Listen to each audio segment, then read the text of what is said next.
जब भी कोई इंसान बच्चे पैदा ना करने की बात करता है, तो बहुत सारे लोग उससे कहते हैं, अगर तुम बच्चे पैदा करने को गलत मानते हो, तो तुम खुद क्यों जिंदा हो?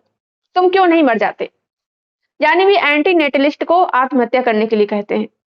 वो कहते हैं तुम आत्महत्या क्यों नहीं कर लेते? क्या ये सवाल वाकई समझदारी वाला है या ये सिर्फ असंवेदनशील और मूर्खता से भरा है? आज की इस वीडियो में हम इसी सोच को समझेंगे। हम ये भी समझेंगे कि जीवन जीना और नया जीवन पैदा करना, इनमें क्या फर्क है, और ये भी समझेंगे कि एंटी नेटलिस्ट लोग जीवन जीने के खिलाफ नहीं है, बल्कि नया जन्म देने के खिलाफ है। और समझेंगे कि एंटी नेटलिज्म है क्या आखिर। तो सबसे पहले समझते हैं कि एंटी नेटलिज्म का मतलब क्या है। एंटी नेटलिस्ट लोग ये मानते हैं कि नया जीवन पैदा करना नैतिक नहीं है, क्योंकि ये नए जीवन को दुनिया के दुखों, पीड़ाओं और समस्याओं में बिना उसकी सहमति के पैदा करना है। लेकिन इसका मतलब ये नहीं है कि जो लोग पहले से पैदा हो चुके हैं वे मर जाएं। यहाँ लोगों को समझने की जरूरत है कि एंटी नेटलिज्म जीवन के खिलाफ नहीं है, बल्कि नया जन्म देने के खिलाफ है। अब समझिए कि जीवन जीना और नया जीवन पैदा करना दो बिल्कुल अलग अलग बातें हैं। जीवन जीना यानी कि पहले से पैदा हो चुके इंसान को अपना जीवन जीने का अधिकार है और वो जीना चाहता है, क्योंकि अब उसे जीवन से लगाव है। उसे लोग, रिश्ते, सपने सबसे जुड़ाव हो गया है। और मरना इतना आसान नहीं है। हर जीवित प्राणी स्वाभाविक रूप से जीना चाहता है, चाहे वो दुख दर्द से पीड़ित हो, लेकिन वो जीना चाहता है, क्योंकि मरना या आत्महत्या करना बहुत डरावना है। तो जो लोग कहते हैं कि तुम मर जाओ या क्यों नहीं मर जाते, वे बेहद असंवेदनशील और क्रूर हैं। इन लोगों पर आत्महत्या के लिए उकसाने का केस भी बन सकता है। कोई एंटी नेटलिस्ट आत्महत्या के लिए नहीं कहता है। एंटी नेटलिस्ट सिर्फ नया जन्म देने के विरोधी होते हैं, ताकि उस जीवन को मरना न पड़े। जैसा कि जिसका जन्म हुआ है उसकी मृत्यु निश्चित है, इसलिए एंटी नेटलिस्ट कहते हैं कि जन्म नहीं होगा तो मरना भी नहीं पड़ेगा। यानी कह सकते हैं कि किसी भी बच्चे की कभी मृत्यु न हो, इसलिए एंटी नेटलिस्ट चाहते हैं कि उन्हें पैदा ही न किया जाए। तो नया जीवन पैदा करना एक चॉइस है। बच्चा पैदा करने से पहले आप तय कर सकते हैं कि उसे लाना है या नहीं। और एंटी नेटलिस्ट कहते हैं कि ये नैतिक रूप से गलत है, क्योंकि आप बिना उसकी सहमति के उसे इस दुनिया की पीड़ा में धकेल रहे हैं पैदा करके। आसान शब्दों में कहें तो जीना बराबर अधिकार, मतलब जिसे पैदा किया जा चुका है उसे जीने का अधिकार है, और पैदा करना एक विकल्प है। और एंटी नेटलिस्ट विकल्प के खिलाफ है, अधिकार के नहीं। अब आते हैं उस मशहूर सवाल पर जो लोग बार बार पूछते हैं कि अगर तुम्हें बच्चे नहीं चाहिए, या अगर तुम बच्चा पैदा करने को गलत मानते हो, तो तुम खुद क्यों जी रहे हो, मर क्यों नहीं जाते हो? साथियों, ये सवाल बिल्कुल नॉनसेंस है, क्योंकि ये बिल्कुल इनसेंसिटिव है।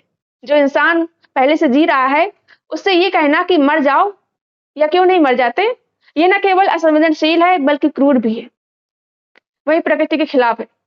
हर जीवित प्राणी स्वाभाविक रूप से जीना चाहता है। मरना एक डरावना अनुभव है, और सेल्फ डिफेंस हर इंसान की प्रवृत्ति है। तुम मर क्यों नहीं जाते या मर जाओ कहना बिल्कुल तर्कहीन है। ये वैसा ही है जैसे कोई कहे कि अगर तुम्हें भ्रष्टाचार से नफरत है, तो तुम खुद क्यों भ्रष्ट नहीं बन जाते। अजीब है ना? जीने और पैदा करने में फर्क समझे बिना ऐसा सवाल पूछना तर्क का मजाक उड़ाना है। एंटी नेटलिस्ट लोग पैदा होने वालों को रोकना चाहते हैं, लेकिन जी रहे लोगों को खत्म करना नहीं चाहते। अब सवाल उठता है कि जीना क्यों चाहते हैं एंटी नेटलिस्ट लोग। तो एंटी नेटलिस्ट लोग जीना क्यों चाहते हैं, इसका जवाब भी बहुत आसान है। जो पैदा हो चुका है उसका जीवन अब उसके रिश्तों, भावनाओं और उम्मीदों से जुड़ गया है। वो जानता है कि मरना आसान नहीं है, ये दर्दनाक और डरावना है। और वो जानता है कि जीवन में दुख है, लेकिन कुछ सुख भी है जिससे वो जुड़ा हुआ है, इसलिए वो जीवन जारी रखता है। लेकिन नया जीवन देने के खिलाफ रहते हैं, क्योंकि जिसका जन्म ही नहीं हुआ है उसे न कभी दुख होगा, ना ही उसे सुख की जरूरत है। तो जो एंटी नेटलिस्टों से कहते हैं कि तुम मर क्यों नहीं जाते, उन्हें जीवन जीने और नया जीवन पैदा करने में फर्क समझने की जरूरत है। वही दूसरी बात, हम एंटी नेटलिस्ट जीने के खिलाफ नहीं है, हम जन्म देने के खिलाफ हैं। यानी जो पैदा हो चुका है उसे जीने का अधिकार है। वही मरना इतना आसान नहीं होता है। हर जीवित प्राणी जीना चाहता है, ये स्वाभाविक है जो पैदा हो चुका है, और ये इच्छा एंटी नेटलिस्ट को भी होती है। तो ये सवाल कि एंटी नेटलिस्ट मर क्यों नहीं जाते, ये सवाल असंवेदनशील और मूर्खतापूर्ण है। ये एक गंभीर दार्शनिक दृष्टिकोण को मजाक समझना है। जैसे आप किसी शाकाहारी से कहो अगर तुम मांस नहीं खाते तो तुम खुद को क्यों नहीं खा लेते। कितना बेवकूफी भरा लगता है ना। यही लेवल है उस सवाल का कि तुम मर क्यों नहीं जाते। समाज में बहुत से लोग एंटी नेटलिज्म को जीवन विरोधी समझ लेते हैं, लेकिन ये सोच बिल्कुल गलत और अधूरी है। एंटी नेटलिज्म जीवन का नहीं बल्कि जन्म विरोधी है। ये लोगों को बार बार समझना होगा। एंटी नेटलिज्म जीवन को खत्म करने की बात नहीं करता है, बल्कि कहता है कि नया जन्म देना गलत है। और ये दार्शनिक दृष्टिकोण है जो पीड़ा को खत्म करने की बात करता है, ना कि लोगों को मरने के लिए कहता है। तो आज हमने समझा कि एंटी नेटलिस्ट लोग जीवन जीने के खिलाफ नहीं बल्कि नया जन्म देने के खिलाफ हैं। जीवन जीना और जन्म देना दो अलग अलग चीजें हैं। और जो लोग एंटी नेटलिस्ट से कहते हैं तुम मर क्यों नहीं जाते, वे न केवल असंवेदनशील हैं बल्कि मूर्खतापूर्ण सवाल पूछते हैं। एंटी नेटलिज्म का मकसद है दुनिया में पीड़ा को कम करना, खत्म करना, ना कि पहले से जी रहे लोगों को खत्म करना। उम्मीद है आपको समझ में आ गया होगा, मतलब जो लोग ये सवाल करते हैं उनको समझ में आ गया होगा।